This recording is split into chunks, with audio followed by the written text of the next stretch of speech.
I got a question for you. If it's easier to deceive the masses than it is to convince them that they've been deceived, and if you give those same masses bread and circuses so that they shall never revolt, then how can voting, which is a political exercise for the masses, be seen as anything other than bread and circuses? Welcome to the High Impact Flicks channel. If you haven't done so already, subscribe to the channel, hit the bell notification icon, and if you like this video, give it a thumbs up and share it with everybody you know.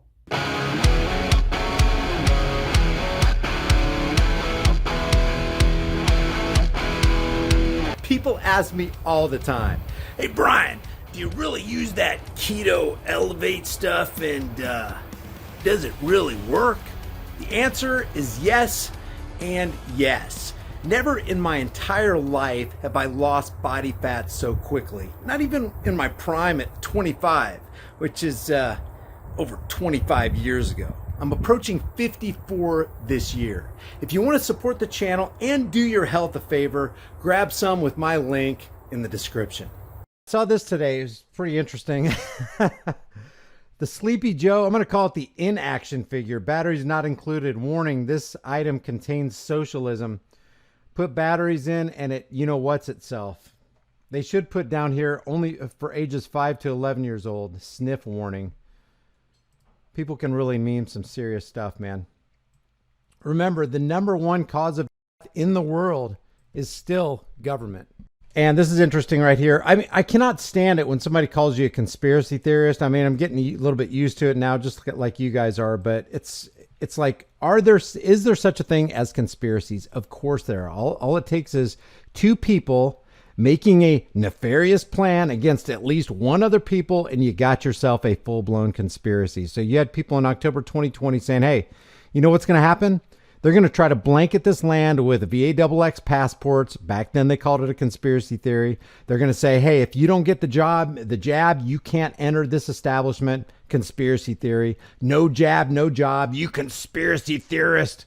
No jab, no travel. It was a conspiracy theory. And now in October 2021, you got to show your VAXX passport to go certain places. No jab, no entry. No jab, no job. And no jab, no travel. I got a message today, an email message from somebody. I'm gonna withhold his name. I don't know if it's a him or a her.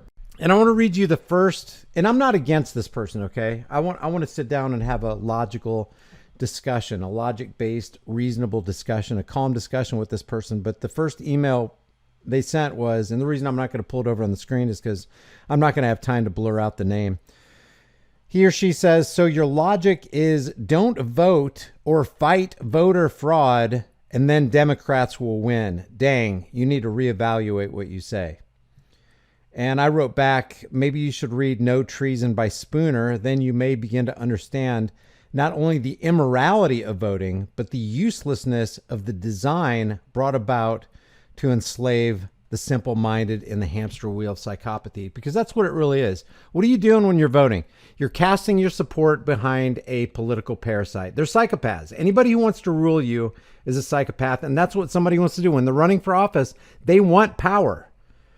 They want to run for office to get power because they want the ring of power. Make no mistake about it. They promise to be good masters, but they mean to be your masters, like Daniel Webster said. And then I told him that voting for the chains of your own oppression has only gotten you oppression. You'll get what you vote for. You'll get what you support. And besides that, when you support a candidate, you're voting in the entire candidate, which includes the things that you may disagree with, vehemently disagree with. You're voting on those things through the embodiment of that candidate. You're voting for things to come into office that you completely disagree with, that goes against your conscience, that goes against your morals. But you feel like you've been put in a box of, hey, I'm going to choose the lesser of two evils. The only thing that people fail to consider is that when they've chosen the lesser of two evils, they're still choosing evil.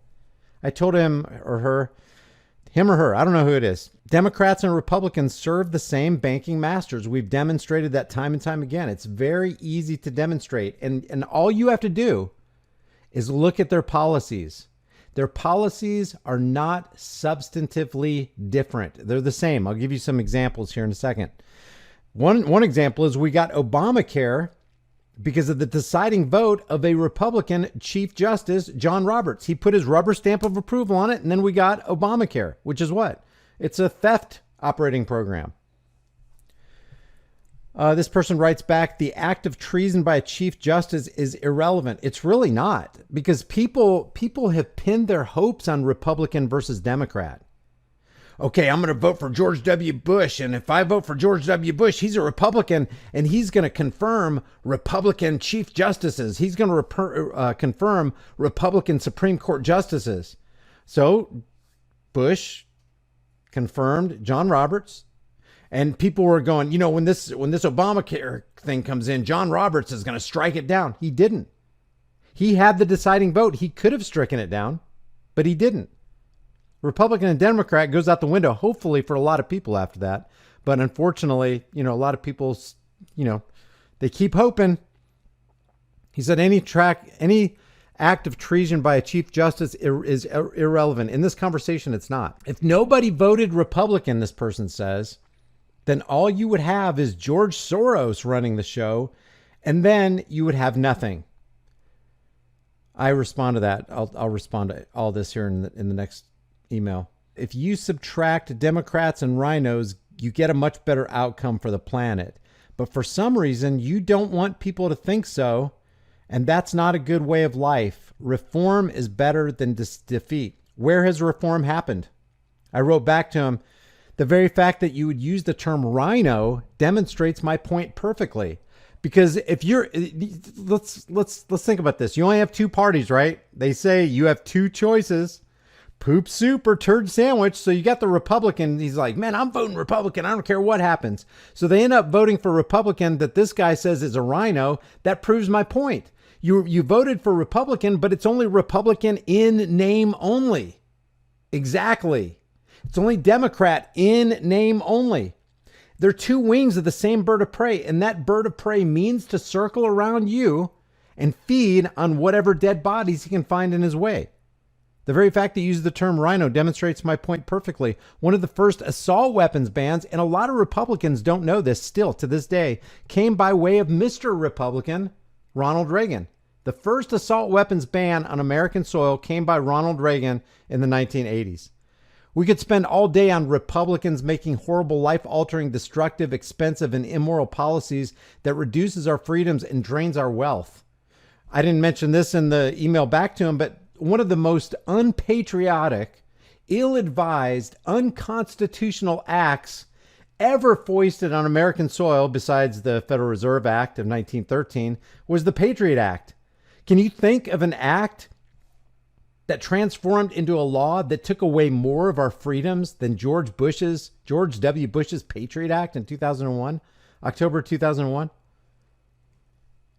Nothing has taken away more freedom or caused more destruction or been more expensive than the Patriot Act. By the way, the Patriot Act brought us the Department of Homeland Security. Prior to 2001, prior to the Patriot Act, we didn't have the Department of Homeland Security. Part of the Department of Homeland Security is TSA. We didn't have TSA Gestapo checkpoints prior to 2001, prior to the Patriot Act. The Patriot Act ushered in all that tyranny on American soil. And guess what? Here we are 20 years later, 20 years down the road, and we're the frog boiling in the waters of tyranny because of a Republican.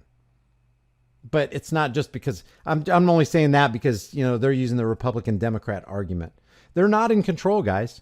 They're the figureheads. They're being controlled behind the scenes. I told him, you say, quote, if nobody voted Republican, then all you would have is George Soros running the show.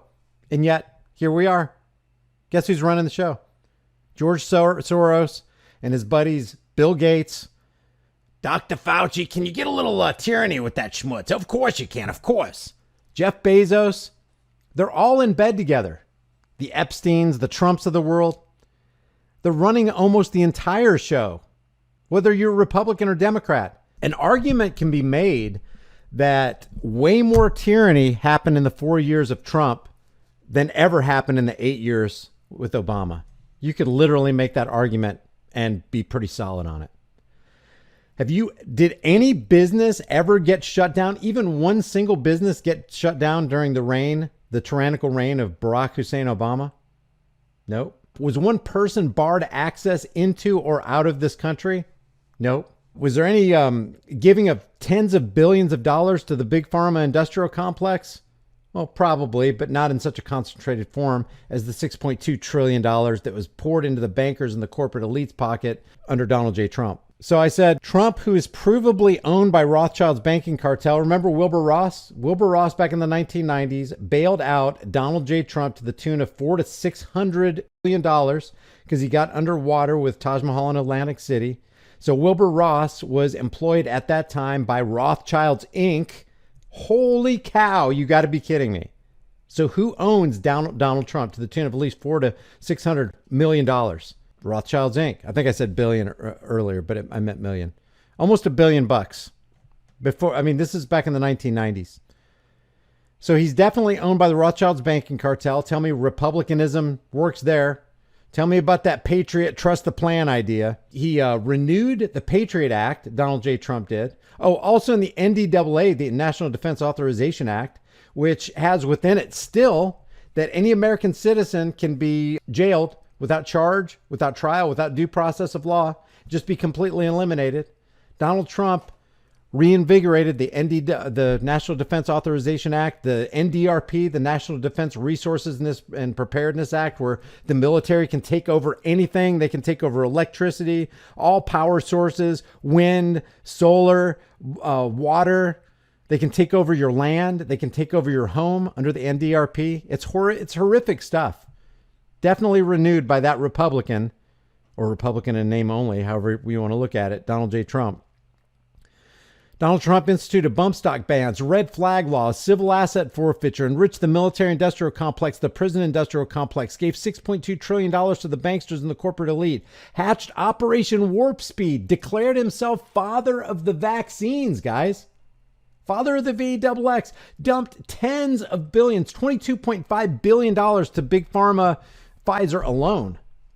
That's not your friend. That's not your friend. And anybody who voted for that oppression and tyranny, guess what? That's your fault.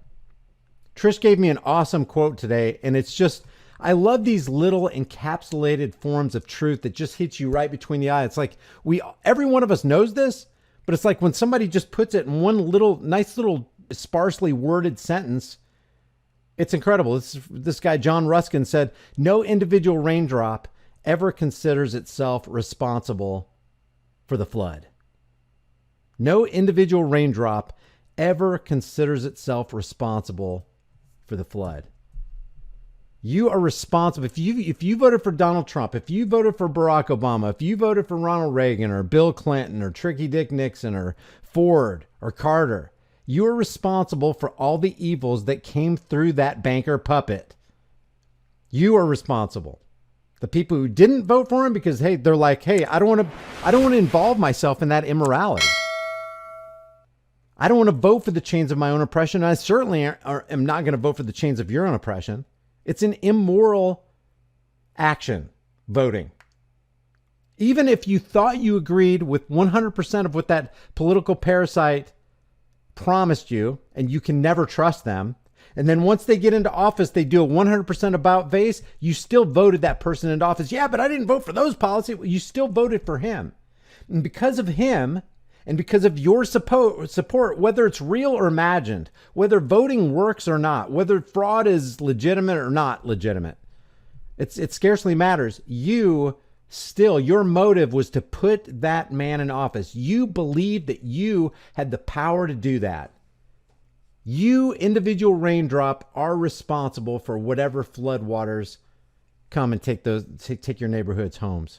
He declared himself the father of the vaccine, gave tens of billions of dollars to Big Pharma. The reason there is no liability for Big Pharma today dates back to 1986 during not Bill Clinton, not Tricky Dick Nixon, not JFK, not Abraham Lincoln. It dates back to Ronald Reagan, Mr. Republican. Because of Mr. Republican in 1986, we have qualified immunity, no pun intended, for all Big Pharma corporations. They escape any and all liabilities because of Ronald Reagan, the Reagan administration. And this is just a sliver that demonstrates that most people, including this person who wrote me this email. Do not understand that as long as you continue to pick the right wing of the evil bird, you enable that vile creature to keep on flying. Hey guys, we know with the way things have been going, it can get really interesting really quick. So make sure you and your family have a long-term storable food supply. Support the channel and get $50 off with my link in the description while you still can.